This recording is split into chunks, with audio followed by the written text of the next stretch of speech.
Hola, me llamo José Fernández. Tengo 34 años, estoy soltero y actualmente ejerzo como médico en el Hospital Universitario de Toledo. Vivo en esta ciudad histórica, una fortaleza de piedra custodiada por el abrazo eterno del río Tajo, donde las calles empedradas se retuercen como hilos de seda entre colinas bañadas por el sol de Castilla. Toledo no tiene el ritmo frenético de Madrid, aunque la capital esté a un tiro de piedra. Mi ciudad tiene plazas serenas bordeadas de olmos antiguos, pequeñas cafeterías de barrio con ese aroma inconfundible a café recién molido y tostadas donde los vecinos se detienen a arreglar el mundo, y atardeceres que incendian el cielo de un rojo tan intenso que parece que toda la llanura castellana está ardiendo en un fuego sagrado. Amo este lugar. No solo por su belleza monumental, sino porque aquí, entre muros de conventos y ecos de espadas, encontré el sentido de mi vocación y, también, porque aquí perdí a la persona que fue mi verdadero norte. Hoy estoy sentado en mi pequeño apartamento del casco histórico. La luz del sol se filtra por el balcón y cae de soslayo sobre mi escritorio mientras reviso el móvil. De repente, una notificación de Facebook interrumpe mi letargo. Es un recuerdo, una foto de hace 16 años. En ella aparecemos mi abuela, Elena Fernández, y yo, de pie en la terminal T4 del aeropuerto de Madrid-Barajas. Ambos sonreímos de oreja a oreja. Yo era un chaval de 18 años, larguirucho, despeinado y con esa mirada llena de futuro, abrazándola con una fuerza que casi la hacía desaparecer. Ella era una mujer menuda, de pelo blanco como la nieve de los Pirineos y una sonrisa dulce que le iluminaba toda la cara. Pero al mirar la foto hoy, siento un nudo físico en la garganta. Ese recuerdo no es la estampa de un momento feliz, es una cicatriz que todavía supura. Aquel fue el día en que mi mundo se agrietó para siempre. El día en que comprendí que mi propia sangre era capaz de una frialdad que ningún libro de medicina me podría explicar jamás. Dejo el teléfono sobre la mesa, cierro los ojos y los recuerdos regresan en tromel, como una marea negra que no puedo contener. Vienen como olas rompiendo contra la costa cantábrica de mi infancia, arrastrándome a aquellos años en Bilbao, cuando todavía creía que la familia era un refugio y no un campo de batalla silencioso. Cuento esta historia no para señalar culpables, aunque los haya, sino para intentar comprender cómo llegué hasta aquí. Nací y crecí en Bilbao, una ciudad vibrante que en aquel entonces todavía olía a hierro y a transformación industrial. Mi padre, Manuel Fernández, era un ingeniero de prestigio, siempre sepultado bajo planos y proyectos de infraestructuras. Mi madre, Carmen, era contable, una mujer de números fríos perpetuamente rodeada de facturas y balances. En casa no faltaba el dinero, pero escaseaba el calor. No dudo que mis padres se profesaran afecto, pero su concepto del amor parecía ser un círculo cerrado donde yo era un satélite lejano. Estaban siempre ocupados. Las cenas familiares eran ejercicios de cortesía forzada, puntuadas solo por el tintineo de los cubiertos contra la porcelana y un par de preguntas que parecían sacadas de un cuestionario oficial. ¿Cómo han ido los exámenes finales, José? ¿O qué nota media has sacado en el curso? Yo respondía con monosílabos, sabiendo que mi respuesta no era más que un dato estadístico para ellos. Pero había un oasis en mi desierto. La casa de mi abuela en un pueblo a las afueras de Toledo. Cada verano, como si se libraran de un fardo, mis padres me enviaban allí. Aquellos meses fueron los mejores de mi vida. Mi abuela Elena era pequeña pero de una fortaleza inquebrantable. Había sido enfermera, una de las de antes, curtida en 1000 turnos de noche agotadores en el hospital de la capital manchega. Se había divorciado cuando mi padre era un niño, algo valiente y difícil en la España de aquella época, y sacó adelante a él y a mi tía Paula ella sola, a base de potajes humildes y muchas horas de vela. Jamás la oí quejarse de su suerte, pero las arrugas de su rostro eran el mapa de sus sacrificios silenciosos. Su casa era una pequeña construcción de piedra con un porche desbordante de flores y un huerto donde cultivaba tomates que sabían a gloria y unos claveles amarillos vibrantes que eran su orgullo. Al cruzar el umbral, siempre me golpeaba el mismo aroma. Una mezcla de bizcocho recién hecho, madera vieja y un sutil rastro de antiséptico, un vestigio de su vida en el hospital que se le había quedado pegado a la piel. José, creces tan rápido que ya mismo no te alcanzo para darte un beso, bromeaba siempre, aunque desde los 12 años yo ya le sacaba una cabeza. Esos veranos me enseñó a cocinar, me contaba historias de cuando los hospitales no tenían tecnología y ella tenía que consolar a los pacientes con la pura palabra. A veces, la pillaba mirando un portafotos donde salíamos mi padre, mi tía Paula y yo. Ella apenas hablaba de sus hijos. Yo era demasiado joven para ver que su silencio era una forma de protegerse del desdén con el que ellos la trataban. Mi padre se había labrado una carrera en Bilbao. Mi tía Paula, por su parte, se había casado con un tiburón del sector inmobiliario y vivía en una urbanización de lujo en Pozuelo de Alarcón, en una de esas casas con vigilancia donde el césped siempre está demasiado verde. Tenía 2 hijos, mis primos Isabel y Jaime, a los que solo veía en eventos contados. Tanto mi padre como Paula habían huido del pueblo y de la humildad de su madre. Sus llamadas eran breves, educadas y tan frías como el mármol de sus encimeras. Mi abuela limpiaba las fotos de sus hijos cada mañana como si fueran reliquias, sin darse cuenta, o quizás sabiéndolo mejor que nadie, de que su indiferencia le estaba devorando el alma. Todo empezó a torcerse la primavera en la que cumplí los 18, justo tras terminar el bachillerato y enfrentarme a la selectividad. Una noche, en Bilbao, mis padres me convocaron en el salón. José, estamos planeando un gran viaje familiar, anunció mi padre con una sonrisa inusualmente ancha. Vamos a recorrer Europa. París, Roma, Londres. Un crucero y hoteles de primera. Un viaje que no se repetirá. Mi madre añadió con tono suave. Vendrán también la tía Paula, el tío León, tus primos y, por supuesto, tu abuela. Me emocioné. Imaginé a mi abuela viendo la Torre Eiffel o paseando por los museos de Roma. Creí, en mi ingenuidad de adolescente, que al fin mis padres iban a compensar todos esos años de soledad. Pero entonces escuché el matiz que lo cambió todo. Para que el viaje fuera posible, habían convencido a mi abuela de que aportara sus ahorros. Tiene el dinero de la jubilación y de lo que guardó de sus años en el hospital, dijo mi madre con una frialdad técnica. Ella querrá ayudar, es por el bien de la familia. En las semanas siguientes, vi cómo la maquinaria del engaño se ponía en marcha. Mi padre la llamaba a diario con una voz melosa. ¿Cómo estás, mamá? ¿Comes bien? Incluso mi tía Paula le envió un pañuelo de seda de firma que mi abuela guardó en papel de seda como si fuera un tesoro. Un fin de semana, todos nos presentamos en el pueblo. La casa se llenó de risas falsas y promesas de futuro. Mis primos no despegaban la vista de sus móviles, ignorando a la mujer que les ofrecía limonada casera. Mi abuela, al principio, dudó. Soy vieja, mi salud flaquea para tanto ajetreo, decía. Pero mi padre la cogió de las manos, fingiendo una devoción que me dio escalofríos. Si José quiere que vaya, iré, dijo ella al final, buscándome con la mirada. Yo la abracé y le supliqué que viniera. Le prometí que yo sería su apoyo, que la cuidaría en cada paso. No sabía que, con mi entusiasmo, estaba ayudando a mis padres a cerrarle el cepo de la trampa. Al día siguiente, escuché a mi madre susurrar tras la puerta de su dormitorio. Ya está. Ya ha transferido el dinero. Todos sus ahorros. Casi 25.000 euros. Me quedé helado. Eran los ahorros de toda una vida de turnos de noche, de privaciones y de soledad. Intenté convencerme de que el viaje valdría la pena, de que ella sería feliz gastando ese dinero con nosotros. Intenté ignorar la espina que se me acababa de clavar en el pecho, sin saber que esa pequeña herida se convertiría pronto en una gangrena emocional.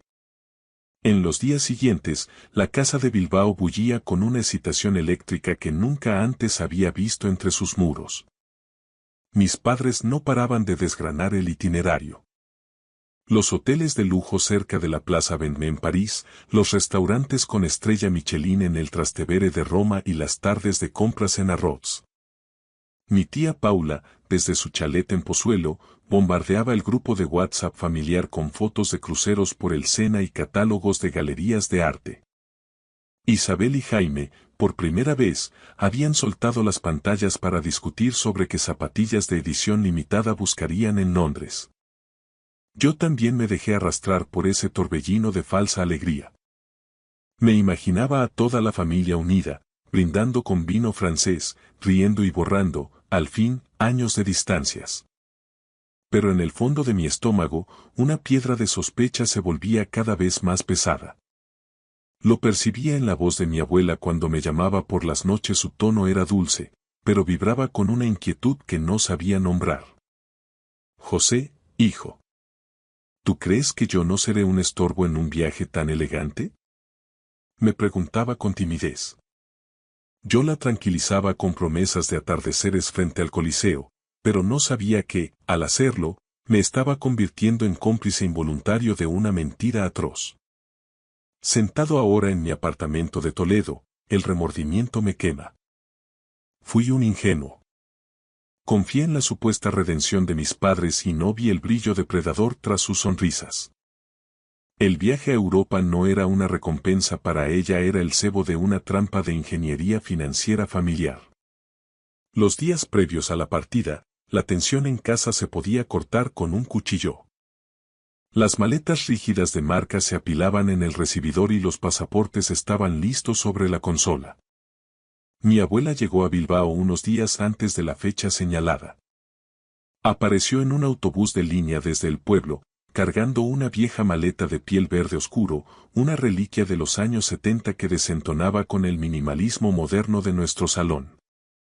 Cuando salí a recibirla a la estación, me estrechó contra su pecho con una fuerza asombrosa para su edad. El olor a jabón de heno de Pravia y ese ligero rastro de antiséptico me hicieron sentir, por un segundo, que volvía a tener 6 años. José, deja que me quede en tu cuarto estos días, ¿vale? Me pierdo en esta casa tan grande, me pidió con una voz que intentaba ocultar su vulnerabilidad. La ayudé con su equipaje y me sorprendió lo poco que pesaba.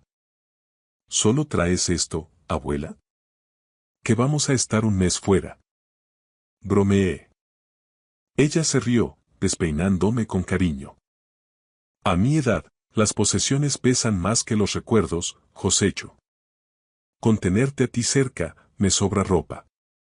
Durante esas noches, fuimos inseparables. Yo me instalé en el sofá y ella durmió en un viejo colchón inflable que mi madre guardaba en el trastero para las emergencias. Bajo la luz de la luna, me contaba anécdotas de sus tiempos de enfermera, de cómo escondía caramelos en los bolsillos del uniforme para los niños de la planta de pediatría. ¿Crees que te gustará más París o Londres, abuela? Le preguntaba yo, con la ilusión de un niño. Ella hacía una pausa larga, acariciando el borde de la sábana. Iré al fin del mundo, siempre que tu mano no suelte la mía. El día de la partida, el caos se apoderó de la casa. Mi padre revisaba obsesivamente los códigos de reserva en su tableta y mi madre daba órdenes sobre el equipaje de mano. Salimos de Bilbao de madrugada para cubrir las 4 horas de trayecto hasta el aeropuerto de Madrid-Barajas. En el coche, mis padres reían de forma nerviosa, hablando de los tipos de cambio y los seguros de viaje. Mi abuela permanecía en silencio, con las manos entrelazadas sobre su regazo, mirando cómo el paisaje de la meseta desfilaba tras el cristal. Le apreté la mano y le susurré que todo saldría bien. Ella me devolvió una sonrisa frágil, una máscara de valentía que empezaba a agrietarse. Al llegar a la terminal T4, el despliegue de la tía Paula era cinematográfico. Lucía un abrigo rojo de diseño y el tío León llevaba puestas unas gafas de sol de espejo, como si estuviera a punto de embarcar hacia Marbella en lugar de hacia París. Mis primos, Isabel y Jaime, ni siquiera nos saludaron, seguían absortos en sus pantallas, como si el mundo real no fuera con ellos. Elena, mamá, qué alegría, dijo Paula, dándole a mi abuela un beso al aire, rápido y gélido. Nos acercamos a los mostradores de facturación. El aeropuerto era un hervidero de maletas rodando y anuncios por megafonía. Yo estaba exultante, pero pronto noté que el aire se volvía pesado. Mi padre hablaba con la empleada de la aerolínea con una voz tensa y fingidamente sorprendida. Mi madre mantenía la vista fija en el panel de salidas. La tía Paula y el tío León empezaron a cuchichear entre ellos, formando un muro físico que dejaba fuera a mi abuela. Venga, abuela, que nos toca facturar, dije, tirando suavemente de su brazo. Pero ella se quedó clavada en el suelo de mármol. José, espera. ¿Dónde está mi tarjeta de embarque? Preguntó con una lucidez que me heló la sangre. Miré a mi padre. Él se dio la vuelta, con las orejas enrojecidas por una mezcla de vergüenza y arrogancia. Mamá, ha habido un problema técnico con el sistema de reservas, soltó sin pestañear. Parece que tu plaza no ha sido confirmada por la agencia. ¿Cómo que no confirmada? Estallé yo. Llevamos meses con esto. Dámela, yo hablo con ellos. Mi madre me puso una mano en el hombro, apretando con fuerza. José, cállate. No montes un espectáculo. Es un error informático, ya lo reclamaremos cuando volvamos. Pero mi abuela, con la dignidad que solo dan los años de hospital, dio un paso al frente y clavó sus ojos en los de mi padre. Manuel, mírame. Dime la verdad. ¿Es que nunca llegasteis a comprar un billete para mí? El silencio que siguió fue atronador. Mi padre vaciló, buscó el apoyo visual de mi madre y, finalmente, soltó la bomba con una crueldad quirúrgica. Mamá, sé realista. Tienes casi 80 años y tu salud es delicada. Un viaje de este calibre, con tantos vuelos y trasbordos, no es práctico para ti. Te cansarías a los 2 días y nos arruinarías el ritmo a todos. Quédate en casa, descansa. Ya te llevaremos a algún sitio más cerca. Más adelante. Sus palabras me golpearon como un impacto físico. No es práctico. Nos arruinarías el ritmo. Miré a la tía Paula, esperando que saltara en defensa de su madre, pero ella simplemente se ajustó el pañuelo de seda, el mismo que le había regalado, y miró hacia otro lado. Mi abuela no lloró. Se limitó a apretar el asa de su maleta verde. Vi cómo sus hombros se hundían bajo el peso de una verdad que superaba cualquier fatiga física. Los miró a todos. A sus hijos, a sus nueras, a sus nietos. Nadie fue capaz de sostenerle la mirada. Papá, mamá. Ella ha pagado este viaje con su dinero, dije yo, con la voz quebrada por la rabia. Habéis usado sus ahorros de toda la vida para pagaros vuestros hoteles de 5 estrellas. Es un robo. José, cállate de una vez. No te metas, son asuntos nuestros, me espetó mi madre.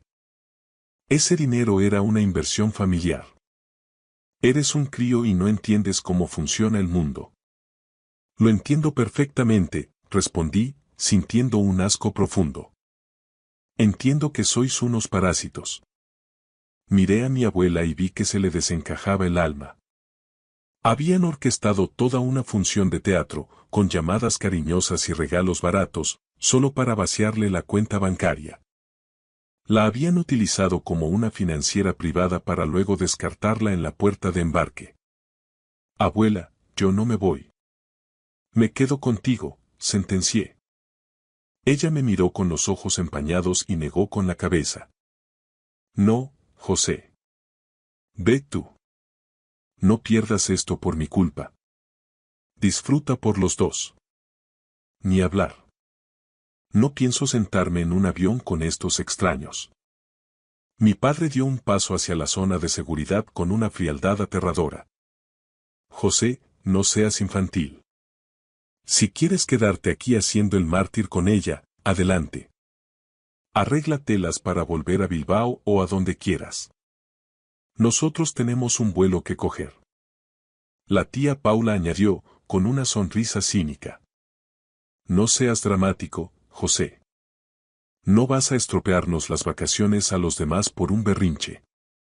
Y así, sin un perdón, sin una mirada de arrepentimiento, se dieron la vuelta. Vi cómo sus espaldas desaparecían tras el control de seguridad. El abrigo rojo de mi tía, la maleta de marca de mi padre, la indiferencia de mis primos. Nos dejaron allí, en mitad de la T4, rodeados de miles de personas, pero más solos que nunca. Me quedé agarrando la mano de mi abuela, que temblaba como una hoja seca. Ella no dijo nada durante minutos. Solo miraba al vacío. Abuela, vámonos de aquí. Volvemos a casa, le dije, intentando que no notara que yo también estaba a punto de romperme. En el largo y amargo trayecto de vuelta hacia Toledo en un taxi que nos costó una fortuna, ella permaneció en silencio, viendo cómo el sol caía sobre la meseta. De repente, se giró hacia mí y me hizo la pregunta que me perseguirá hasta el día de mi muerte. ¿Es porque ya no valgo nada, José? ¿Porque soy vieja y mis manos ya no son bonitas para sus fotos? El corazón se me partió en 1000 pedazos. No supe qué responder, solo le apreté la mano con todas mis fuerzas, deseando poder devolverle cada céntimo y cada gramo de ilusión que su propia sangre le había robado. Aquel no fue el fin de un viaje, fue el comienzo de mi ruptura definitiva con el pasado. Regresamos a su pequeña casa de piedra en aquel pueblo de las afueras de Toledo. El viaje de vuelta fue un silencio sepulcral, roto solo por el monótono zumbido de los neumáticos sobre el asfalto ardiente de la autovía.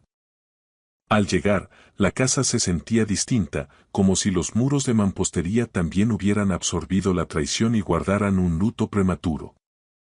Mi abuela se dejó caer en su viejo sillón de mimbre en el porche y se quedó mirando el jardín, ese huerto que tanto amaba y que ahora parecía un recordatorio mudo de su desamparo.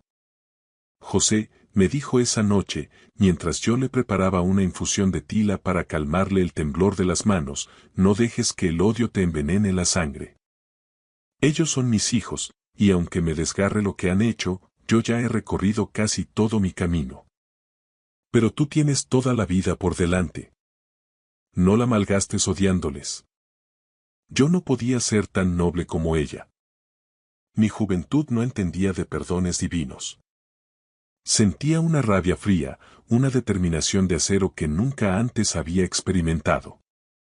Aquel verano no regresé a Bilbao para empezar la universidad que mis padres habían elegido para mí en el norte. Me quedé con ella. Conseguí un empleo de camarero en una cafetería de la Plaza Mayor del pueblo, sirviendo cañas y raciones para ayudar con los gastos básicos. Mi padre, en un acto de mezquindad absoluta y como castigo por mi rebeldía, bloqueó mi cuenta y dejó de enviarme un solo céntimo. Mi abuela estaba devastada económicamente. Había entregado casi 25.000 euros, los ahorros de toda una vida de guardias de noche y privaciones, para ese viaje fantasma. Era el dinero que ella guardaba para arreglar el tejado cuando las lluvias de otoño arreciaban, para sus medicinas, para su vejez. Mis padres y mis tíos se lo habían fundido en suites con vistas al Sena y cenas de etiqueta en Roma, mientras nosotros en el pueblo comíamos lentejas y vigilábamos el contador de la luz con angustia. Estudia, José, me repetía ella cada noche mientras yo repasaba mis apuntes bajo la luz de un flexo. Estudia para ser ese médico que siempre quisiste ser. No dejes que su oscuridad apague tu luz. Y lo hice. Gracias a una beca del Ministerio de Educación y al poco dinero que rascábamos de mi trabajo y de su pensión mínima de viudedad, logré matricularme en la Facultad de Medicina de la Universidad Complutense en Madrid. Viajaba todos los días en el tren de cercanías desde Toledo para no dejarla sola ni una noche. Ella era mi combustible. Cada vez que el cansancio me vencía en la biblioteca, cerraba los ojos y veía su rostro desolado en la T4. Estudiaba con una furia sagrada. Quería ser médico no solo para salvar vidas, sino para proteger la suya, para que nunca más nadie se atreviera a tratarla como a un objeto de usar y tirar. Pasaron los años. Me gradué con honores. Mis padres intentaron contactar conmigo en varias ocasiones, enviando mensajes de felicitación fríos e hipócritas por WhatsApp o llamando por compromiso en Navidad. Nunca obtuve respuesta de mi parte. El silencio era mi única trinchera, una barrera infranqueable. Ellos seguían con sus vidas de cartón piedra entre Bilbao y Pozuelo, fingiendo una normalidad obscena, mientras yo veía a mi abuela marchitarse lentamente, con su salud minada por la pena silenciosa que nunca llegó a verbalizar. Un día, durante mi segundo año de residencia como médico interno en el Hospital de Toledo, llegué a casa y la encontré sentada en el porche, envuelta en su rebeca de lana. Estaba extremadamente pálida, casi translúcida. Me acerqué y le tomé el pulso de forma instintiva. Mis dedos de médico supieron al instante que el corazón que me había dado todo se estaba apagando. He tenido un buen día, Josechu, susurró con una sonrisa débil, casi etérea. He visto florecer los claveles amarillos. Ya puedo descansar. Esa fue la última vez que escuché su voz. Falleció esa misma noche, tranquila, en su cama, rodeada del olor a limpio de sus sábanas y de las fotos de una familia que nunca supo estar a su altura. En el funeral, aparecieron ellos. Mi padre Manuel con un traje de corte impecable, mi madre Carmen ocultando sus ojos tras unas gafas de sol de marca, fingiendo una congoja que no sentía, y la tía Paula, con sus joyas de oro y sus lágrimas de cocodrilo ensayadas frente al espejo. Se acercaron a mí al final del entierro, en el pequeño cementerio de Toledo, bajo el sol implacable y seco de Castilla que hacía reverberar el aire. José, hijo, ha sido una pérdida terrible para todos, dijo mi padre, intentando ponerme una mano en el hombro en un gesto de falsa cercanía. Me aparté como si su mano fuera a contagiarme una peste. Los miré a todos, uno por uno, con una mirada que los desnudó de toda su arrogancia. Ya no sentía la rabia explosiva de los 18 años, solo un desprecio profundo y absoluto. No tenéis derecho a pisar este suelo, les dije con una voz tan gélida que los hizo retroceder físicamente. Os llevasteis su dinero, su ilusión y su dignidad. Ella murió perdonándoos, porque era un ser humano excepcional, pero yo no soy ella. Yo no olvido. José, no seas así. Lo del viaje fue un malentendido, hubo complicaciones de última hora que no entendiste. Empezó a balbucear la tía Paula, ajustándose el bolso. Ese viaje lo pagó ella con su sangre, con sus pulmones aspirando antiséptico y con sus noches sin dormir cuidando enfermos mientras vosotros dormíais calientes. Os gastasteis su vida en unas vacaciones de lujo. Ahora, marchaos de su casa y de mi vida. Si os queda un gramo de decencia, no volváis a pronunciar mi nombre. Se fueron. Los vi subir a sus coches de alta gama y alejarse por la carretera nacional, dejando tras de sí solo una nube de polvo que el viento de la meseta disipó en segundos. Fue la última vez que vi a mi familia de sangre. Hoy, cada vez que entro en el Hospital de Toledo a salvar una vida, sé que ella camina conmigo por los pasillos, vestida de enfermera, sonriendo porque, al final, ganamos nosotros. Gracias por escuchar mi historia hasta el final. Si resonó contigo, dale like, escribe en los comentarios qué fue lo que más te tocó y no olvides decir de dónde eres. Suscríbete al canal, vienen muchas más historias. Mi esposa rica me miró con una sonrisa burlona y soltó. Adelante, vete. Te doy una semana. Dejé mis llaves sobre la encimera y salí sin decir una sola palabra. Por la mañana, su padre ya estaba gritando por teléfono. El banco acababa de llamar preguntando. ¿Qué has hecho? Ella pensaba que yo no era nadie sin el apellido de su familia.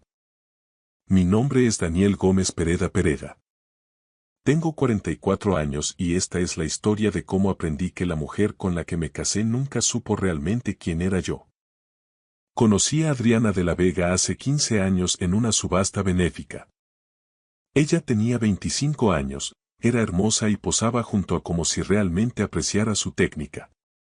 Yo tenía 29, gestionaba una pequeña cartera de inversiones y era lo suficientemente estúpido como para pensar que la confianza en uno mismo equivalía a la competencia. Su padre, Teodoro de la Vega, era el dueño de una de las mayores firmas de inversión en Madrid. Cuando nos comprometimos, me dijo algo que nunca olvidaré. Hijo, necesito a alguien que entienda de números. Adriana tiene gusto, pero el gusto no construye imperios. Así que, yo lo construí. Durante 14 años, reestructuré toda la operación de Teodoro, creé fideicomisos, establecí mecanismos de protección y convertí una firma regional en una potencia nacional. Lo hice en silencio, como se hacen las cosas cuando te casas con dinero de cuna. Dejé que Adriana brillara en las colecciones de arte, que presidiera juntas en galerías y que se llevara el mérito por el trabajo filantrópico que yo financiaba y estructuraba. Me decía a mí mismo que no importaba quién recibiera los aplausos, pero siempre importa. Aquella noche estábamos en el ático con vistas al retiro. Adriana acababa de volver de una gala, caminaba descalza sobre el mármol con una copa de vino colgando como si fuera un accesorio. Yo estaba revisando documentos de un fideicomiso en la isla de la cocina. ¿Sigues jugando con hojas de cálculo?, dijo ella con tono aburrido. Estas hojas de cálculo pagan ese vino, respondí. Ella se rió. No conmigo, sino de mí. Daniel, cariño, todo aquí es mío. El vino, las vistas, el aire que respiras. Mi padre construyó esto. Algo frío se instaló en mi pecho. Tu padre construyó el nombre, dije con cuidado. Yo construí la estructura que lo mantiene en pie. Adelante entonces, dijo ella, sonriendo con suficiencia. Vete. Te doy una semana sin mí. Volverás arrastrándote cuando te des cuenta de que no eres nada sin esta familia. La miré fijamente. Ella realmente lo creía. Creía que yo era decorativo, útil, pero reemplazable. Metí la mano en mi bolsillo y saqué mis llaves. Las del ático, las del coche, las del ascensor privado. Las puse sobre la encimera de mármol una a una. ¿Qué estás haciendo?, preguntó Adriana. Dijiste que me fuera, dije en voz baja. Así que me voy. Agarré mi abrigo y caminé hacia la puerta. Bien, vete, gritó detrás de mí. De todos modos, el conserje cambiará las cerraduras por la mañana. No respondí. La puerta se cerró con un clic suave. Desde el piso 12 porque necesitaba tiempo para pensar. Al llegar al vestíbulo, saqué mi teléfono. Envié 3 mensajes a 3 abogados. Una sola palabra. Ejecutar. Me subí a un coche que había comprado meses atrás bajo una sociedad limitada que ella no sabía que existía. No fui a un hotel. Fui a mi despacho, el privado, donde había pasado 2 años preparándome para esto. Me senté ante mi escritorio y observé cómo los sistemas automatizados comenzaban a desviar el acceso en 17 cuentas. Nada ilegal, solo el desmantelamiento cuidadoso de una estructura que yo mismo había construido. A las 3 de la mañana, la línea de crédito de emergencia de Teodoro se congeló. A las 4, el fondo de la galería de Adriana fue marcado para revisión. A las 5, el fideicomiso que pagaba el ático me transfirió el control a mí. Me eché hacia atrás y cerré los ojos. En algún lugar de la ciudad, Adriana dormía pensando que había ganado. Por la mañana, todos sabrían la verdad. Aún no había amanecido del todo cuando el teléfono de Teodoro de la Vega empezó a sonar. Lo sabía porque programé las alertas para que cayeran en cascada en un orden específico. Era hora de maximizar la confusión. Primero la línea de crédito, luego las cuentas operativas, después los protocolos de los fideicomisos. Cada uno diseñado para enviar notificaciones automáticas a diferentes departamentos, diferentes personas, diferentes puntos de pánico. Estaba sentado en mi oficina con un café con leche, viendo cómo despertaba Madrid, cuando mi propio teléfono vibró. Teodoro. Dejé que sonara hasta que saltó el contestador. Luego sonó otra vez y otra más. A la cuarta llamada, respondí. Daniel, ¿qué diablos está pasando? La voz de Teodoro era tensa, controlada, pero podía oír el nerviosismo de fondo. Buenos días, Teodoro, dije con calma. No me des los buenos días. Acabo de recibir una llamada del banco diciendo que la línea de crédito de respaldo está bloqueada. Dicen que hay un problema de autorización de custodia. Es correcto, respondí. Hubo un silencio, luego. Explícate. Retiré mis garantías de custodia anoche. La línea de crédito estaba estructurada bajo mi autorización como administrador gestor. Sin esa autorización, la entidad no puede procesar nuevas disposiciones. Daniel, esto no tiene gracia. Mañana tenemos que liquidar las nóminas. Las nóminas se liquidarán, dije. Las cuentas operativas son independientes, pero el acceso al crédito discrecional ha sido suspendido a la espera de una reestructuración. Podía oírlo respirar, tratando de procesar la información. ¿Por qué harías esto? Tu hija me dijo que me fuera. Así que lo hice. Y cuando me fui, me llevé mis autorizaciones conmigo. No puedes simplemente. Empezó a decir, pero se detuvo porque lo sabía. Sabía exactamente lo que podía hacer porque él mismo había firmado los documentos dándome esa autoridad años atrás, cuando necesitaba a alguien de confianza para guardar las llaves del reino. Antes de que pudiera responder, oí otra voz de fondo. Adriana. Aguda, confundida. ¿A qué te refieres?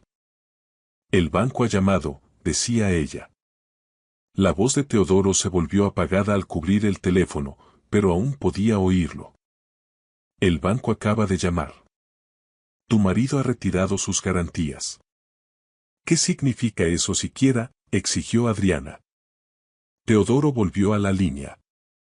Daniel, ¿dónde estás? ¿Acaso importa? Tenemos que hablar en persona hoy mismo. No lo creo, dije. Le di a Adriana lo que quería. Espacio. Una semana, creo que dijo. Veamos cómo va la semana. Daniel, escúchame. Colgué. 30 segundos después, mi teléfono volvió a sonar. Esta vez era Adriana. Casi no respondo, pero la curiosidad pudo conmigo. ¿Qué has hecho? Siseo de inmediato. Buenos días, Adriana, dije amablemente. No juegues conmigo. Mi padre acaba de decir que has bloqueado las cuentas. ¿Qué cuentas? ¿De qué estás hablando? Yo no he bloqueado nada, corregí. Simplemente eliminé mis autorizaciones de los sistemas que yo construí. Resulta que cuando le dices al arquitecto que se vaya, el edificio se vuelve un poco inestable. Estás loco, escupió ella. No, soy preciso. Hay una diferencia. Daniel, te lo juro, si crees que esto va a hacer que te ruegue que vuelvas. No quiero que ruegues, la interrumpí. Quiero que entiendas algo que nunca te molestaste en aprender. Todo lo que creías que era tuyo, lo construí yo. Las estructuras de los fideicomisos, las líneas de crédito, los protocolos de inversión. Todo funciona con sistemas que yo diseñé y con mi nombre como garantía de seguridad. Y anoche, retiré esa garantía. No puedes hacer esto. Su voz estaba subiendo de tono, el pánico empezaba a filtrarse a través de la rabia. Ya lo hice. Disfruta de tu semana, Adriana. Terminé la llamada y apagué el teléfono. Por mi ventana, Madrid cobraba vida. Gente yendo a trabajar, viviendo sus vidas normales. En algún lugar de la ciudad, En un ático que ya no reconocía sus códigos, mi esposa empezaba a darse cuenta de que había cometido un error de cálculo terrible, y su padre luchaba por descubrir qué tan grave era realmente el daño. Para el mediodía, el mundo de Adriana se había reducido a una serie de transacciones rechazadas y llamadas sin respuesta. Estaba sentada en el salón del ático, con el portátil abierto, mirando mensajes de error que no entendía. Su asistente personal había dejado de responder. Su estilista canceló la cita. Incluso el servicio de chofer dijo que su cuenta necesitaba una actualización. Fue entonces cuando su mejor amiga, Mónica, apareció sin avisar. Mónica había sido la compañera de cuarto de Adriana en la universidad, su dama de honor, la persona a la que llamaba después de cada inauguración de galería o gala benéfica. Habían compartido todo durante 20 años. O eso creía Adriana. Me he enterado, dijo Mónica, instalándose en el sofá de cuero blanco sin esperar invitación.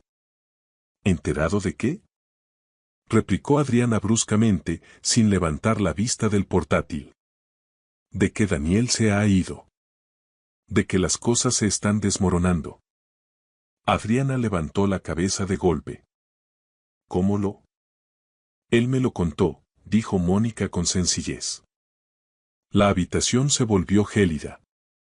¿Qué quieres decir con que él te lo contó? La voz de Adriana era peligrosamente baja. Mónica sacó su teléfono, navegó por la pantalla y se la mostró a Adriana. Mensajes de texto, docenas de ellos, entre Mónica y Daniel, que se remontaban a meses atrás. Antes de que pierdas los papeles, dijo Mónica con calma, no es lo que piensas. No teníamos una aventura. Daniel se puso en contacto conmigo hace 6 meses porque estaba preocupado por ti, por nosotros, por la persona en la que te habías convertido. Adriana miraba fijamente los mensajes. El nombre de su mejor amiga aparecía en una conversación cuya existencia ella desconocía por completo. Has estado hablando con mi marido a mis espaldas, las palabras salieron estranguladas. He estado viendo cómo lo destruías durante años, corrigió Mónica. En cada cena donde te burlabas de su trabajo. En cada gala donde lo presentabas como el de las finanzas, como si fuera tu contable. Cada vez que ponías los ojos en blanco cuando intentaba explicar lo que realmente hacía. Eso no es. Empezó Adriana. Lo es, interrumpió Mónica. Y hace 3 meses, cuando me dijiste que estabas pensando en divorciarte de él y quedarte con todo. Se lo conté a Daniel. Le dije que planeabas pillarlo desprevenido con los papeles y un equipo legal que tu padre estaba reuniendo. Adriana sintió como si el suelo desapareciera bajo sus pies. ¿Por qué harías eso? Susurró.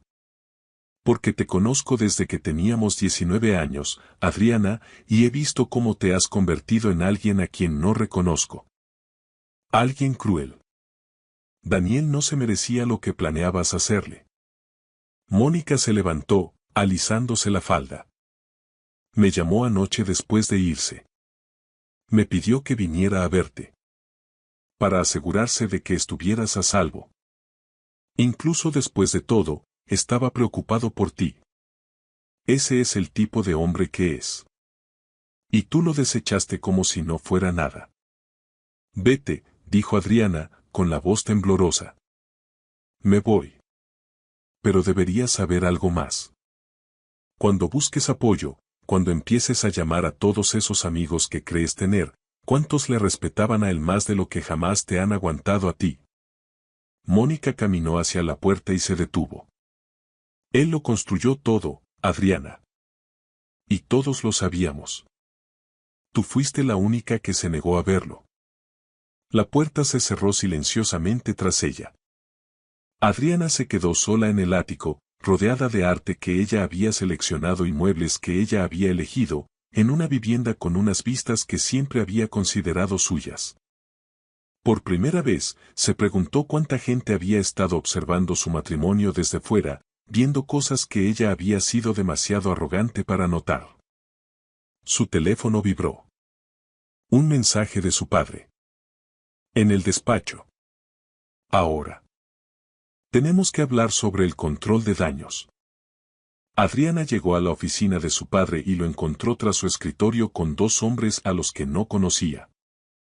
Uno era anciano, de mirada afilada y traje caro. El otro era más joven y llevaba una cartera de cuero.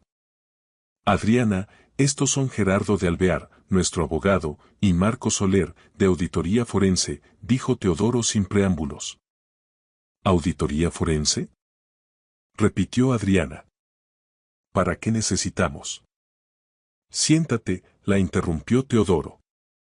Ella obedeció. Gerardo abrió una carpeta.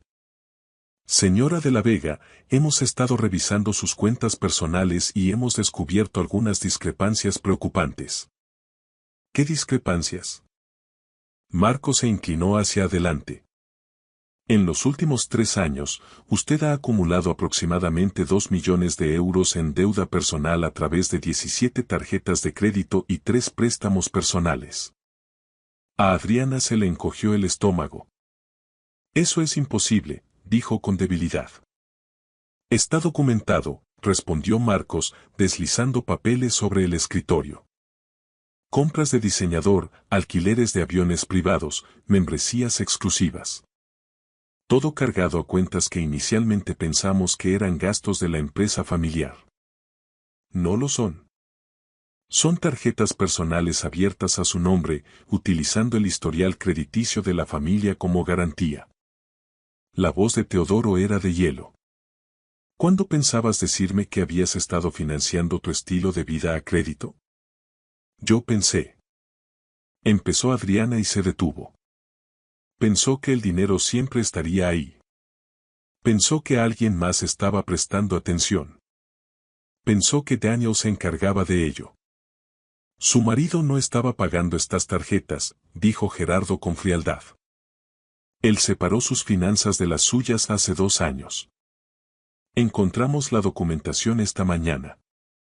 Él ha estado cubriendo sus propios gastos y contribuyendo a los gastos compartidos del hogar. Pero sus gastos personales. Eso ha sido todo cosa suya. 2 millones de euros, Adriana, dijo Teodoro. Y ahora que Daniel ha retirado sus garantías, cada acreedor está reclamando esas deudas de inmediato porque estaban apalancadas contra activos familiares que él controlaba. La habitación dio vueltas ligeramente. ¿Cómo es que no sabía nada de esto? Susurró ella. Porque nunca miró, dijo Marcos, no sin cierta amabilidad. Las tarjetas enviaban los estados de cuenta a una dirección de correo electrónico que usted nunca revisaba. Los intereses se pagaban automáticamente desde una cuenta que usted asumía que era dinero familiar. Era su dinero, extraído de un fideicomiso que Daniel creó para usted hace años. Ese fideicomiso ahora está vacío. Gerardo sacó otro documento. También tenemos que hablar del fondo de la galería. La iniciativa de arte de la familia de la Vega. ¿Qué pasa con ella? Preguntó Adriana, temiendo la respuesta. Técnicamente es insolvente. Lo ha sido durante 18 meses. Daniel estaba cubriendo los déficits mediante inyecciones de capital personal para proteger la reputación de usted. Esas inyecciones cesaron anoche. Teodoro se levantó y caminó hacia la ventana, con las manos entrelazadas a la espalda. La junta directiva de la galería se ha reunido esta mañana, dijo en voz baja. Han votado para destituirte como directora, a la espera de una revisión financiera. La noticia se hará pública mañana. Adriana sintió que las lágrimas asomaban, pero se negó a dejarlas caer. Esto no puede estar pasando. Ya ha pasado, dijo Teodoro, dándose la vuelta para encararla. Y tenemos 48 horas para averiguar cómo controlar los daños antes de que la prensa se haga eco de la historia. La hija de Teodoro de la Vega, destituida de su propia fundación por mala gestión financiera. ¿Entiendes lo que eso le hace a nuestra reputación? Yo no gestioné mal nada. Protestó Adriana. Yo solo. ¿Tú solo qué? La voz de Teodoro finalmente estalló. Tú solo gastaste dinero que no tenías. Tú solo asumiste que alguien más limpiaría tu desastre. Tú solo te burlaste del único hombre que mantenía todo unido mientras tú jugabas a ser comisaria de arte.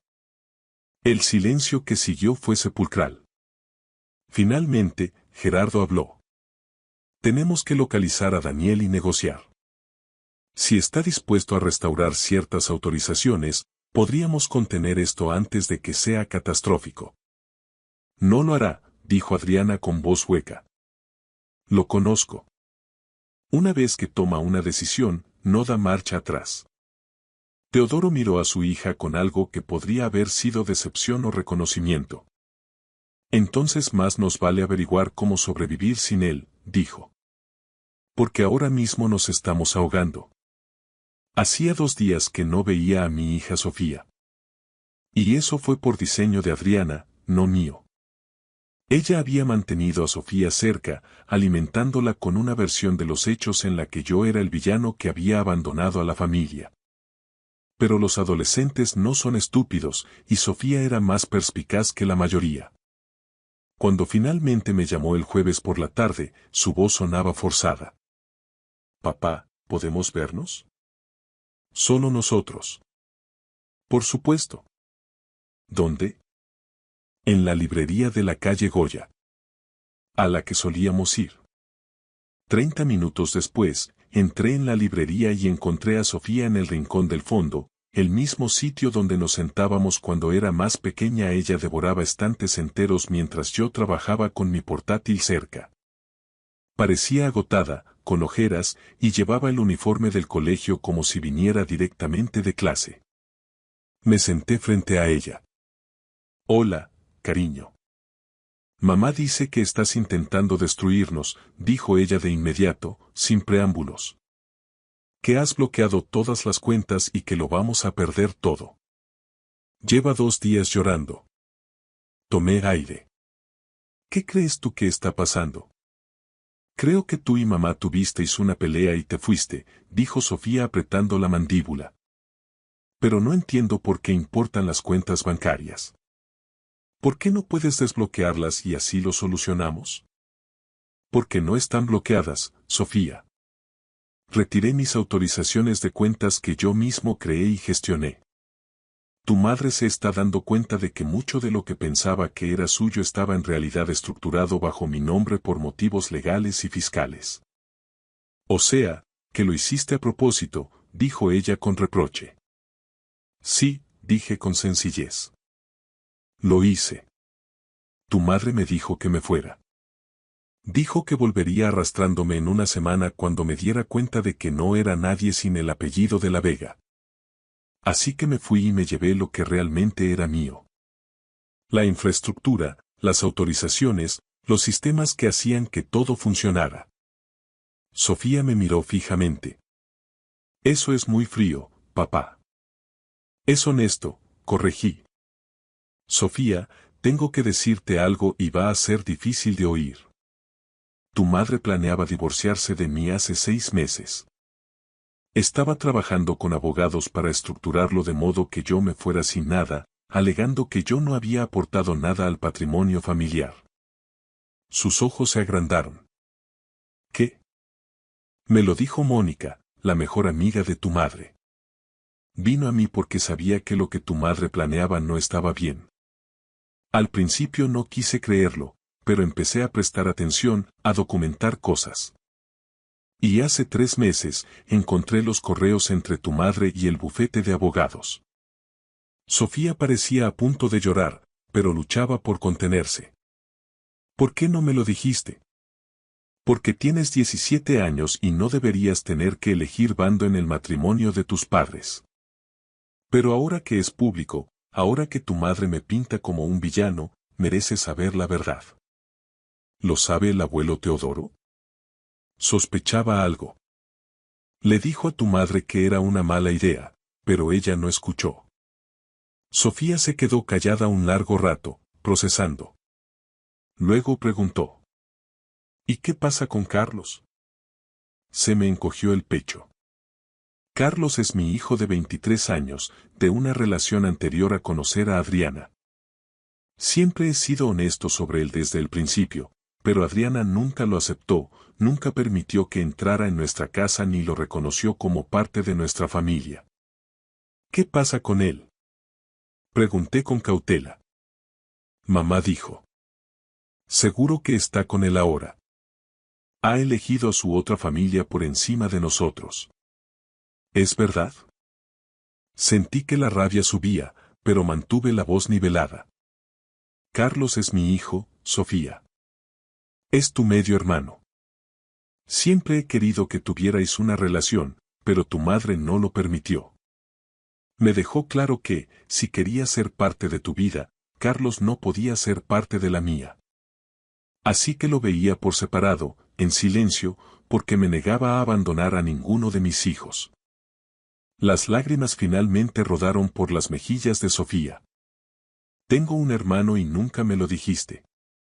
Intenté decírtelo, cariño, muchas veces, pero tu madre lo cortaba en seco y yo no quería ponerte en medio de una pelea.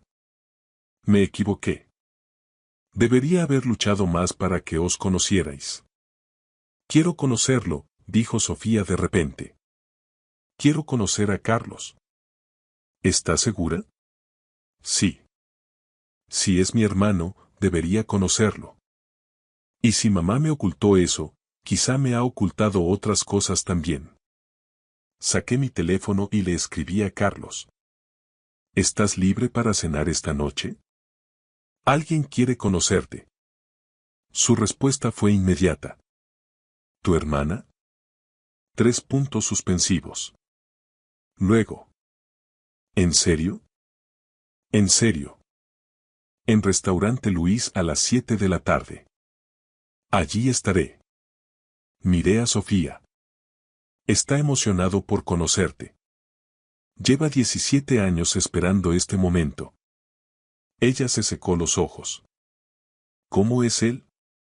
Está en el máster, estudia ingeniería y juega al pádel. Tiene tu mismo sentido del humor. Te va a caer bien. Sofía sintió y luego hizo la pregunta que yo tanto temía. ¿Te vas a divorciar de mamá? Sí, dije. Lo siento, Sofía, pero sí. Esto no es algo que podamos arreglar por el dinero. Es porque tu madre nunca me vio como a un compañero. Me veía como a una herramienta, alguien útil que tener cerca, pero que no merecía respeto. Y ya no puedo vivir así. Sofía estiró el brazo por encima de la mesa y me tomó la mano. No creo que seas un villano, papá. Creo que estás cansado de ser invisible. Le apreté la mano con un nudo en la garganta. Gracias por escucharme. ¿Puedo preguntarte algo? Dijo ella. Lo que quieras. Cuando todo esto pase, cuando las cosas se calmen. ¿Seguiré teniendo a mis dos padres o vas a desaparecer? Cariño, no me voy a ninguna parte. Tu madre y yo hemos terminado, pero tú eres mi hija. Eso no cambia nunca. Ella asintió, visiblemente aliviada. Vale, entonces vamos a conocer a mi hermano. Teodoro convocó una reunión de emergencia de la junta directiva para el lunes por la mañana. Yo no estaba invitado, pero sabía lo que estaba pasando porque todavía tenía acceso a los sistemas de calendario de la empresa. Mis códigos de acceso no habían sido revocados porque yo mismo había construido la infraestructura de seguridad y me había dado una puerta trasera años atrás como medida de precaución.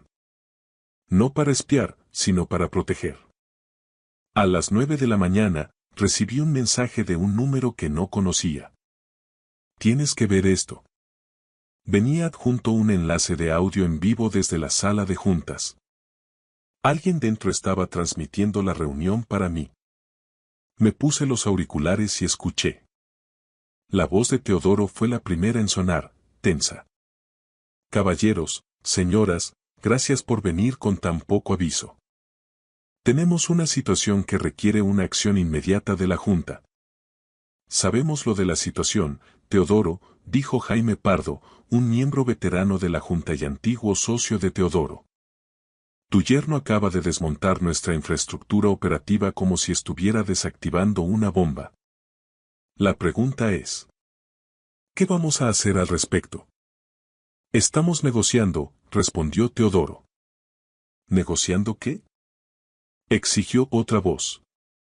Él tiene todas las cartas. Cada fideicomiso, cada estructura de cuentas, cada escudo fiscal. Él lo construyó y él lo controla. Nosotros le dimos ese poder. Le disteis ese poder porque yo confiaba en él, dijo Teodoro a la defensiva. Confiaste en él porque era competente, le espetó Jaime. Más competente que cualquier otra persona en esta sala, incluyéndote a ti. Y ahora estamos pagando el precio por haberlo tratado como ayuda contratada en lugar del socio que realmente era. Un silencio se apoderó de la sala. Habló otra voz, esta vez perteneciente a Patricia Simó, la auditora financiera de la Junta. He revisado la estructura. Es brillante. Legalmente blindada. Cada autorización, cada protocolo de transferencia, cada sistema de seguridad. Todos requieren la aprobación personal de Daniel Gómez Pereda Pereda. No hay forma de anularlo. Lo diseñó así específicamente para evitar exactamente lo que Adriana intenta hacer ahora. Arrebatar el control a la persona que lo construyó. Entonces, lo que estás diciendo, dijo Teodoro lentamente, es que no tenemos ninguna ventaja. No exactamente, respondió Patricia. Tenemos una ventaja. Su reputación. Es un profesional. Si abordamos esto profesionalmente, ofreciéndole términos justos, podría estar dispuesto a negociar una transición. ¿Y si no lo está?, preguntó alguien. La voz de Patricia fue sombría. Entonces Inversiones de la Vega colapsará en 90 días, quizá antes. La sala estalló en voces superpuestas, el pánico y la rabia mezclándose. Escuché cómo se desesperaban esos hombres y mujeres que habían asistido a galas y subastas benéficas con Adriana, que me habían sonreído a través de las mesas de conferencias mientras me trataban como si fuera personal de apoyo. Entonces, la voz de Teodoro cortó el ruido. Hay otra opción.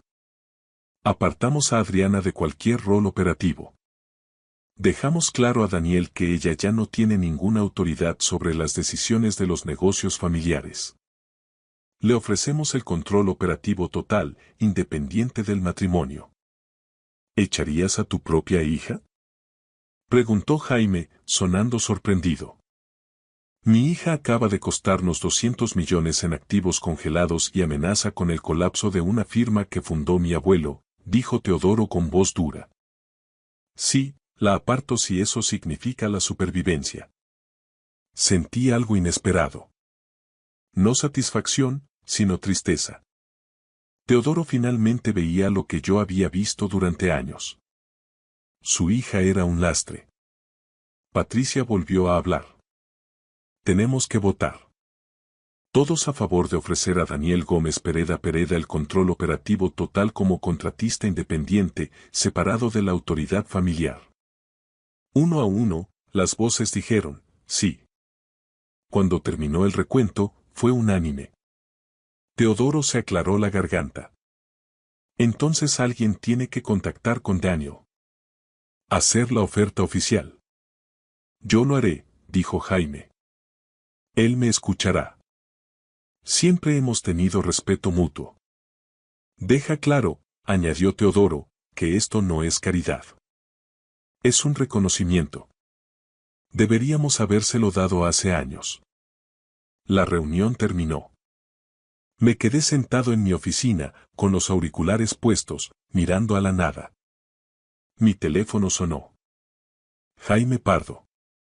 Respondí. Hola, Jaime. Daniel, asumo que has estado escuchando. No tiene sentido mentir.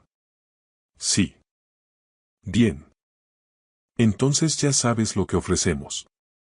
Control operativo total, puesto en la Junta, participación en el capital y un paquete de compensación que refleje tu valor real. Tu matrimonio con Adriana pasa a ser irrelevante para tu puesto en la empresa. ¿Qué pasa con Adriana?, pregunté. Se la retira de todos los puestos de toma de decisiones. Mantendrá su fideicomiso, sus acciones, pero ninguna autoridad operativa. La Junta ha sido unánime. Deja que eso cale. Su propio padre ha estado de acuerdo. Es más, él lo ha propuesto. Daniel, Teodoro sabe que cometió un error. Eligió la lealtad de la sangre por encima de la lealtad de la competencia y casi lo destruye todo.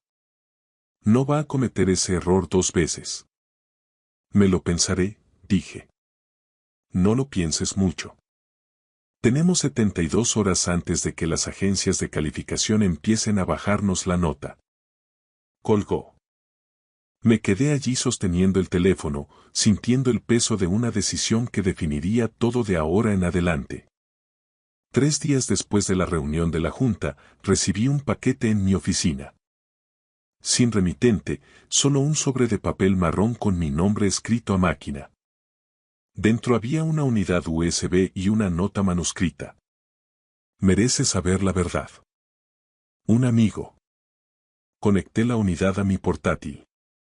Contenía un informe en PDF, con formato profesional, fechado en los últimos 6 meses. El encabezado decía: Informe de actividad financiera y personal. Sujeto: Adriana de la Vega Gómez Pereda. Alguien había contratado a un investigador privado para seguir a mi esposa. Navegué por páginas llenas de fotografías, extractos bancarios, recibos de tarjetas y mensajes de texto. Se me revolvió el estómago a medida que la imagen se volvía nítida. Adriana no solo había estado gastando de forma imprudente, había estado viviendo una vida completamente separada que yo desconocía. Las fotos la mostraban en restaurantes en los que yo nunca había estado, con gente que nunca había conocido. Almuerzos caros cargados a tarjetas que no sabía que existían. Habitaciones de hotel en Madrid reservadas bajo su apellido de soltera. Y luego estaban los mensajes de texto extraídos de registros telefónicos. Conversaciones con alguien llamado de que me helaron la sangre. Dani no sospecha nada. Está demasiado ocupado con sus hojas de cálculo para notar que tengo vida propia. ¿Cuándo vas a dejarlo? Llevas meses diciendo lo mismo. Pronto. Mi abogado dice que tenemos que esperar a que cierre el año fiscal. Mejor posicionamiento para la división de activos. Me eché hacia atrás en la silla, con las manos temblando ligeramente. La traición no era sorprendente, ya no, pero verla documentada, cuantificada y con fecha y hora. Eso dolía de forma diferente. Seguí leyendo. El investigador había identificado a D como Diego Soler, dueño de una galería en Barcelona, divorciado, de familia adinerada, exactamente el tipo de hombre al que Adriana se sentiría atraída. Llevaban viéndose 8 meses, coincidiendo en ferias de arte, pasando fines de semana en su casa de la Costa Brava mientras yo pensaba que ella estaba en congresos de galeristas. El informe concluía con un análisis financiero. Adriana se había gastado aproximadamente 340.000 euros en esa relación. Hoteles, regalos, viajes. Todo financiado a través de tarjetas de crédito que había abierto usando el historial crediticio de la familia como palanca. Mi teléfono sonó. Jaime Pardo. Daniel, ¿has recibido un paquete hoy? Preguntó sin preámbulos. ¿Tú has enviado esto? Contraté al investigador hace 3 meses, dijo Jaime. Después de aquella reunión de la Junta donde nos salvaste de esa fusión desastrosa, empecé a fijarme en cómo te trataba Adriana. El desdén, las burlas. Me molestaba. Así que investigué un poco. ¿Por qué? Porque eres la mejor mente financiera con la que he trabajado en 40 años. Y vi cómo la hija de Teodoro te trataba como ayuda desechable. Quería saber si mis instintos eran correctos. Lo eran. Miré la pantalla, la evidencia de la doble vida de mi esposa. ¿Qué quieres que haga con esto? Eso depende de ti. Pero Daniel, si negocias con la Junta, si vuelves a Inversiones de la Vega, tienes que hacerlo desde una posición de fuerza absoluta. Ese informe te da el poder. Adriana planeaba divorciarse de ti y pintarte como un cazafortunas. Ahora puedes demostrar que ella era la que explotaba los recursos de la familia. Esto destruiría su reputación. Ella estaba dispuesta a destruir la mía, dije. Exacto, respondió Jaime. No te digo que lo uses. Te digo que lo tengas por si ella decide ponerse agresiva. Después de que colgara, me quedé a solas con las pruebas. Una parte de mí quería enviárselo a Teodoro para mostrarle quién era exactamente su hija. Pero otra parte, la que aún recordaba haberla amado una vez, dudaba. Mi teléfono vibró. Un mensaje de Sofía. Papá, ¿puedo quedarme contigo esta semana? No puedo estar cerca de mamá ahora mismo. No para de llorar y de culpar a todo el mundo menos a ella misma. Escribí de vuelta. Por supuesto. Prepararé el cuarto de invitados. ¿Puede venir Carlos a cenar mañana? Es muy divertido. Me gusta tener un hermano, respondió ella. Sonreí a pesar de todo. Absolutamente. Le encantará oír eso. Volví a mirar el informe en mi pantalla y luego cerré el portátil. Hiciera lo que hiciera Adriana, planeara lo que planeara, ahora tenía a mi hija. Tenía a mi hijo. Tenía el respeto de la Junta y un futuro que no dependía del apellido de su familia. La verdad estaba documentada, guardada, lista por si la necesitaba. Pero ahora mismo, tenía una habitación de invitados que preparar para mi hija. Adriana se presentó en mi oficina sin avisar el jueves por la tarde. Mi asistente intentó detenerla, pero ella pasó de largo, irrumpiendo por la puerta como una tormenta. Tenemos que hablar, exigió. Deberías haber llamado antes, dije levantando la vista del ordenador. Lo intenté. Has bloqueado mi número. Bloqueé tu número personal. Tu abogado tiene el contacto de mi abogado. Así es como nos comunicamos ahora. Cerró la puerta tras ella y se apoyó en ella. Parecía más delgada, el maquillaje no llegaba a cubrir el agotamiento. Daniel, por favor. ¿Podemos hablar como seres humanos durante 5 minutos? ¿5 minutos? Señalé la silla frente a mi escritorio. Se sentó, aferrando su bolso como si fuera un salvavidas. Sé que estás enfadado. Sé que dije cosas que no debí decir, pero esto que estás haciendo lo está destruyendo todo. Yo no estoy haciendo nada, dije con calma. Retiré mis autorizaciones de sistemas que yo mismo construí. Eso es todo.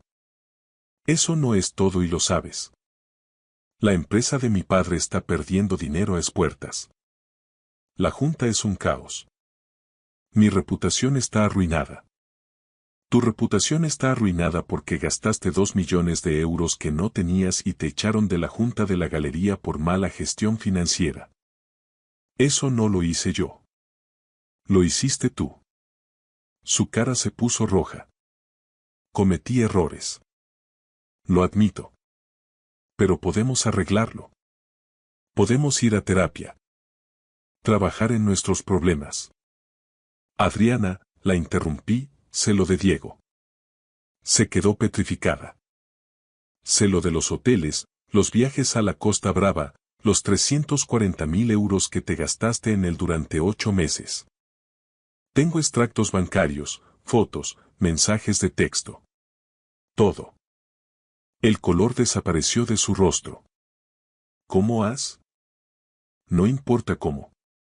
Lo que importa es que planeabas divorciarte de mí, quedarte con todo y pintarme como alguien que no aportó nada a esta familia. Mientras tanto, financiabas una aventura con dinero familiar y te preparabas para marcharte como si fueras la víctima.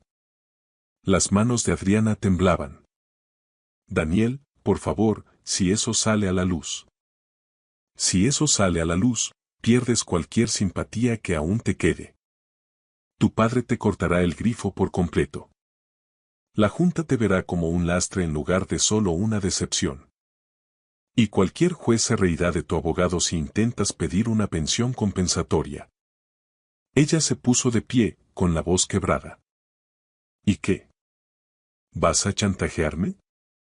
No, dije levantándome para encararla. Voy a darte una opción. Puedes aceptar un acuerdo de divorcio justo, dividir los activos de forma apropiada, aceptar la custodia compartida de Sofía sin restricciones en mi relación con Carlos y marcharte discretamente. O puedes luchar, arrastrar esto por los tribunales y me aseguraré de que cada detalle de tu aventura se convierta en registro público.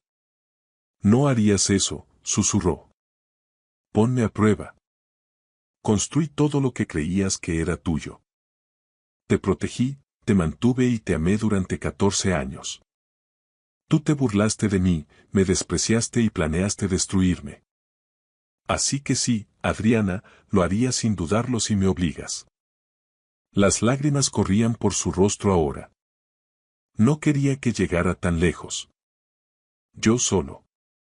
Me sentía atrapada, como si viviera una vida que otro había diseñado. Vivías en una vida que yo diseñé, corregí, porque nunca te molestaste en aprender cómo funcionaba nada. Simplemente disfrutabas de los beneficios y resentías a la persona que los proporcionaba. ¿Qué pasa con Sofía? Preguntó desesperada. Sofía se queda conmigo esta semana. Ella misma tomó esa decisión.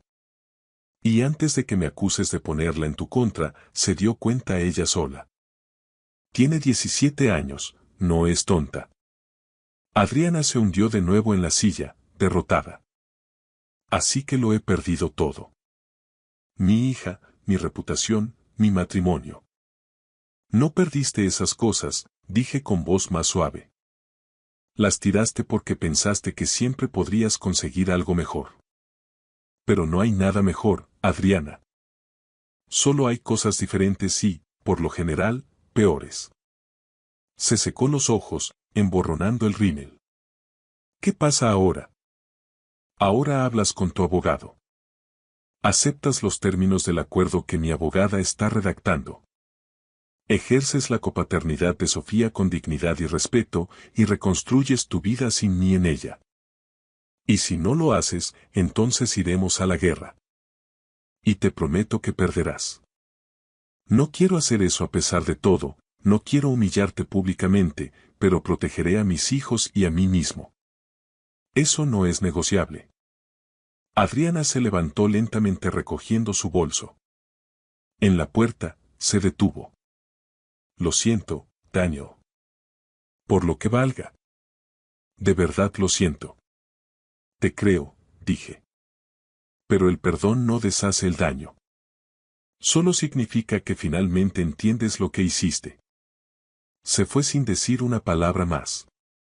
La observé a través de mi ventana mientras caminaba hacia su coche, con los hombros hundidos, pareciendo más pequeña de lo que era cuando llegó. Mi teléfono vibró. Un mensaje de Teodoro. ¿Podemos vernos? Quiero hacerte una oferta que no podrás rechazar. Sonreí levemente y escribí. Mañana a las 9 de la mañana. En tu despacho. La guerra estaba terminando. Ahora venía la reconstrucción. La mediación tuvo lugar en una sala de conferencias neutral en el centro. Abogados a ambos lados. Una mediadora profesional llamada DRA. Elena Cortés presidía el encuentro. Adriana estaba sentada frente a mí. Su abogado, Roger, a su lado ambos parecían preparados para la batalla. Comencemos, dijo la DRA. Cortés. SR. Gómez Pereda, su abogada ha presentado los términos del acuerdo. ¿Le gustaría resumirlos? Mi cliente propone una división limpia, habló mi abogada. La SRA. De la Vega recibe su fideicomiso, que permanece intacto con aproximadamente 8 millones de euros. Se queda con la colección de arte que ella misma seleccionó, valorada en 2 millones. El SR. Gómez Pereda conserva su participación en Inversiones de la Vega, sus cuentas personales y sus sociedades independientes. Eso es completamente inaceptable. Interrumpió Roger. La S.R.A. de la Vega contribuyó con 14 años a este matrimonio. La S.R.A.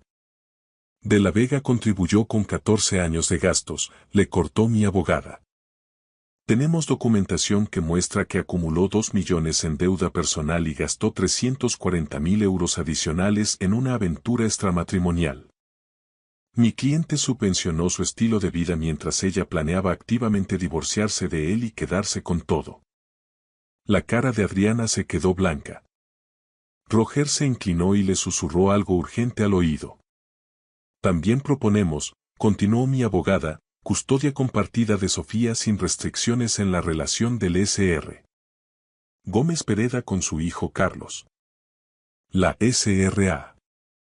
de la Vega intentó excluir a Carlos de las reuniones familiares durante años. Eso se acaba ahora. Sofía debería decidir dónde quiere vivir, añadí, no nosotros.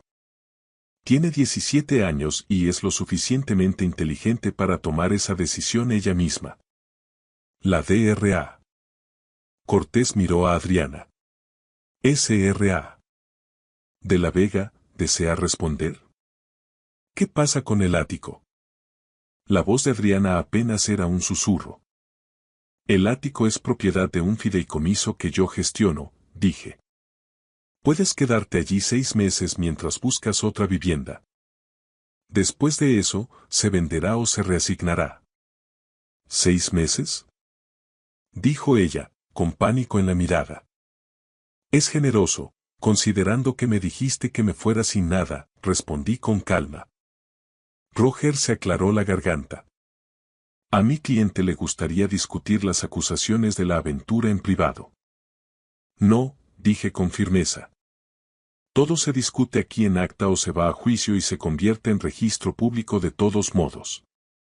Vosotros elegís. Adriana cerró los ojos. ¿Cómo te enteraste de lo de Diego? Alguien que se preocupaba lo suficiente como para mostrarme la verdad, dije. A diferencia de la gente que creías que eran tus amigos. ¿Lo sabe mi padre? Preguntó ella. Todavía no. Pero lo sabrá si esto no se soluciona hoy. Ella miró a Roger y luego volvió a mirarme a mí. ¿Qué quieres de mí, Daniel? Quiero que aceptes tu responsabilidad. Firma los papeles. Deja que Sofía tome sus propias decisiones y déjame seguir adelante sin que intentes destruirme por despecho. ¿Y si hago eso? No se lo dirás a mi padre sobre Diego. Si llegamos a un acuerdo justo, lo que hiciste queda entre nosotros. No me interesa la venganza, Adriana. Solo quiero salir de esto. Se quedó allí sentada un largo rato, luego asintió lentamente. Está bien, firmaré. Roger empezó a protestar, pero ella levantó la mano. No, tiene razón. Yo causé este desastre. Aceptaré las consecuencias. 2 horas después, los papeles estaban firmados. Adriana se fue sin mirarme. Mi abogada guardó su maletín, satisfecha. Ha ido mejor de lo esperado, dijo. Sabe que está derrotada, respondí. Y en algún lugar bajo todo ese privilegio, sabe que se lo merecía. Salí a la tarde madrileña, sintiéndome más ligero de algún modo. 14 años habían terminado con firmas en un papel. Sin drama, sin teatro, solo el final silencioso de algo que llevaba años muriendo. Mi teléfono vibró. Sofía. Ya está. Ya está. Bien. Carlos y yo estamos haciendo la cena en tu casa. Ven pronto. Sonreí y puse rumbo a casa. 8 meses después, estaba en la sala de juntas ejecutiva de Inversiones de la Vega como el recién nombrado director de operaciones. Teodoro presidía la mesa, pero el poder real se había desplazado. La junta lo sabía. Teodoro lo sabía.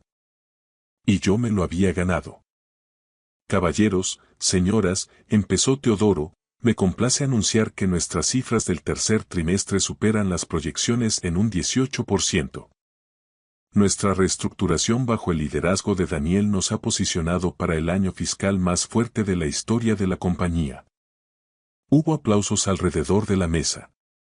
Asentí en señal de reconocimiento, pero no sonreí. Esto no iba de validación. Iba de construir algo sostenible. Después de la reunión, Jaime Pardo me apartó. Hay alguien aquí para verte. Dice que es importante. Caminé hacia mi nuevo despacho, con vistas en esquina y el doble de tamaño del que tenía antes. Junto a la ventana había una mujer a la que no reconocí al principio. De unos 30 y tantos años, traje profesional y una sonrisa cálida. S.R. Gómez Pereda, soy la DRA. Carolina Rivas. Soy analista financiera, me he mudado hace poco a Madrid. ¿En qué puedo ayudarla, DRA? ¿Rivas? Pregunté. En realidad, esperaba que pudiéramos hablar sobre el fondo filantrópico que ha establecido. El de los hospitales infantiles. Había creado el fondo hacía 6 meses, en silencio, usando mi propio dinero. Llevo años donando de forma anónima a través de la empresa, pero ahora quiero que sea algo formal, transparente, real. ¿Qué pasa con él? Me gustaría contribuir y ayudarle a expandirlo. He revisado su estructura y es brillante. La mayoría de la gente habla de devolver a la sociedad. Usted realmente ha diseñado un sistema que funciona. Hablamos durante 1 hora. Era aguda, divertida, sin pretensiones. Cuando se fue, me dio su tarjeta.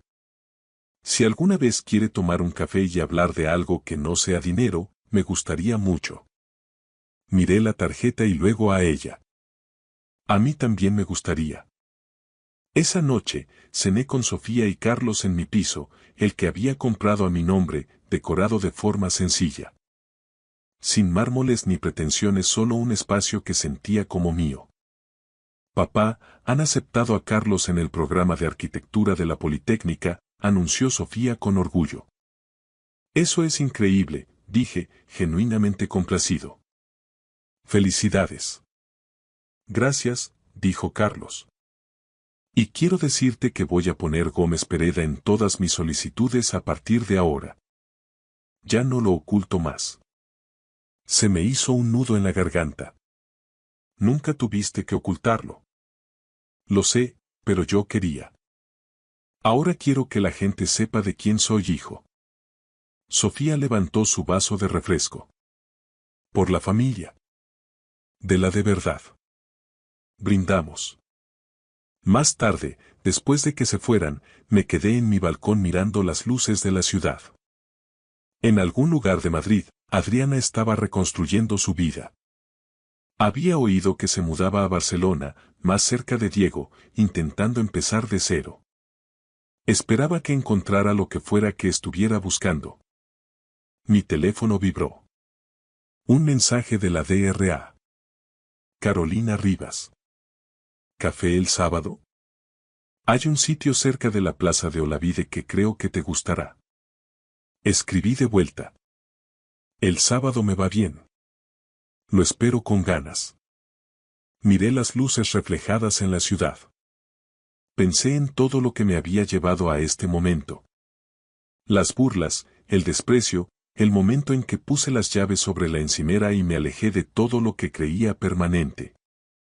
Resultó que nada era permanente, excepto las cosas que construyes tú mismo. Los cimientos aguantaron, y sobre ellos estaba construyendo algo nuevo. Algo real. Algo mío. Gracias por escuchar mi historia hasta el final. Si resonó contigo, dale like, escribe en los comentarios qué fue lo que más te tocó y no olvides decir de dónde eres. Suscríbete al canal, vienen muchas más historias.